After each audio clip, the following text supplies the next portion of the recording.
ఏంటి వరం, ఏదో సర్ప్రైజ్ అని ఎక్కడికి తీసుకొచ్చావు? ఈ గుడి ఏంటో తెలుసా? నిజానికి ఇది గ్రామదేవత అయినా మన ఊళ్ళో వాళ్ళందరికీ ప్రేమదేవత. ఇది చాలా పవర్ఫుల్ సిద్ధు. ఇక్కడికి వచ్చిన వాళ్ళందరి లవ్ సక్సెస్ అయింది తెలుసా?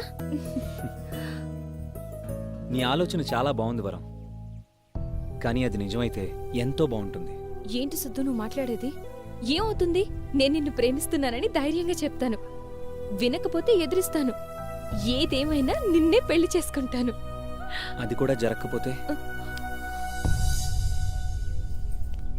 వద్దు సిద్ధు, నువ్వు అలా మాట్లాడుకో.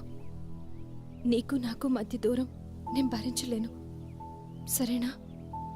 సరే వరం, నువ్వు బాధపడే మాటలు ఇంకొకసారి మాట్లాడను, సరేనా? సరే.